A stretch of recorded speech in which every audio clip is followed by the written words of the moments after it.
Creo que no se puede generalizar, por supuesto, que hay administraciones que sí están haciendo políticas de mayores efectivas, pero otras no.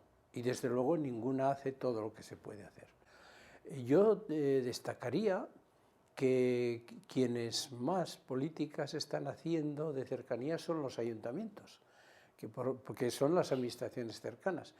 Porque claro, los problemas les vienen encima, pero por otro lado no tienen competencias, porque las competencias, por ejemplo, de los cuidados, de la salud, etcétera, pues son de las comunidades autónomas. Entonces, yo creo que ahí se puede hacer mucho más. Por eso nosotros un objetivo fundamental de la plataforma es la interlocución con las administraciones públicas. El cliente mayor, el cliente con discapacidad, no tiene fuerza frente a las grandes corporaciones bancarias. Entonces, a los bancos les puede salir más barato no atenderle que atenderle.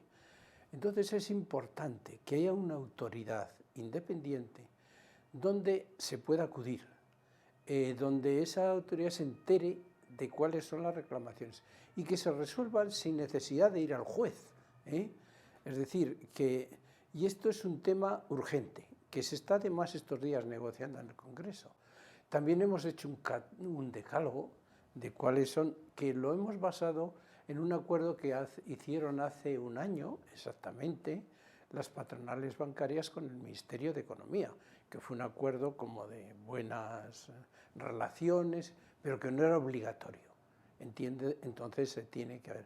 Y claro, nosotros, el decálogo que hemos hecho se basa en ese acuerdo, que las personas mayores sean atendidas personalmente, que no se les dé cita previa, que no se le quiten las cartillas, que a los que no sepan manejar las tecnologías, pues que les ayuden. No tiene más remedio que llegar a buen puerto, porque es un tema que afecta al conjunto de los españoles, de la ciudadanía. Yo creo que se han avanzado pasos. El paso del Pacto de Toledo fue un buen paso. Este año, cuando ha habido una inflación desbocada, pues se ha cubierto con una subida de las pensiones aceptable. De no haberla hecho, la pobreza hubiera aumentado mucho.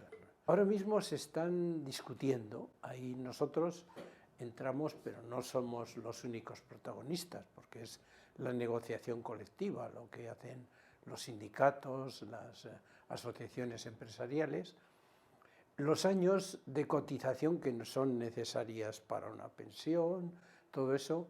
Nosotros no queremos quitar protagonismo a nadie, creemos que la negociación colectiva de los agentes sociales es básica.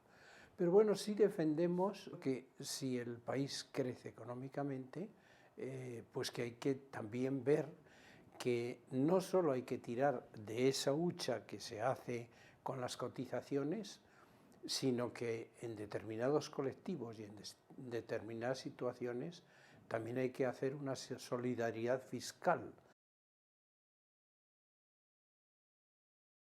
No están en peligro.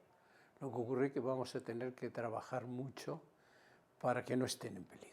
Yo creo que es decir, están en peligro, ustedes jóvenes no van a cobrar, no es verdad, porque primero hay países de la Unión Europea más prósperos que nosotros que dedican más parte del Producto Interior Bruto y del gasto nacional a pensiones. También hay que subir las cotizaciones, mejorar el empleo. Es decir, probablemente hay que flexibilizar la edad de jubilación. Bueno, yo creo que lo que han pactado el gobierno con las comunidades autónomas es un paso adelante. Para mí moderado, pero bueno, vamos a saludarlo como bueno. Yo pediría a las comunidades autónomas que tengan una lealtad, es decir, si han pactado una cosa, aunque haya alguna comunidad autónoma que pues vamos a tener una lealtad como tienen los estados federales. Es un tema que va a más. En la Unión Europea hay más de 30 millones de personas que viven esta situación. En España no hay estadísticas suficientes, pero se estima que más de 2 millones de personas. Y hay que empezar por una serie de medidas. La primera es que las administraciones públicas tengan una estrategia para combatir este problema que va en aumento. Luego, las comunidades autónomas tienen muchas competencias en esto, muchas, porque ellas de repente, pues evidentemente, es decir, la administración central hace el marco, pero las comunidades autónomas también tienen que tener su propia estrategia para hacer operativo eso. Y luego, ¿qué es lo que está pasando? Que las administraciones que más están haciendo son los ayuntamientos, que no tienen los recursos suficientes, pero que bueno, como se han encontrado con el problema, sobre todo con la pandemia, pues han hecho lo que han podido. La prevención empieza por la educación y la sensibilización. Vivimos en una sociedad que cada vez es más individualista, ¿eh?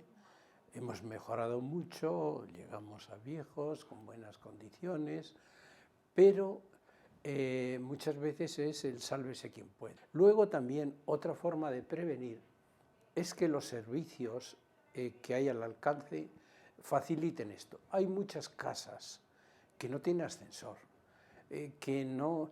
las personas mayores o con discapacidad que no se pueden mover están como en una cárcel. Hombre, yo creo que la pandemia nos ha hecho despertar, que creíamos que éramos el mejor de los mundos, que teníamos una sanidad que era la pionera, que no había problemas. Y la pandemia nos ha recordado que, ojo, que hay muchas cosas que no funcionan. Entonces yo creo que, por un lado, la pandemia ha suscitado un mayor espíritu de solidaridad, porque de hecho a nivel micro, pues los vecinos sí que han ayudado a la gente. Es decir, eso sí que ha sido positivo.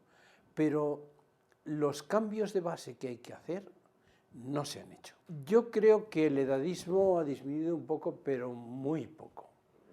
Que sigue siendo, como dice la Real Academia, el edadismo es una discriminación por edad.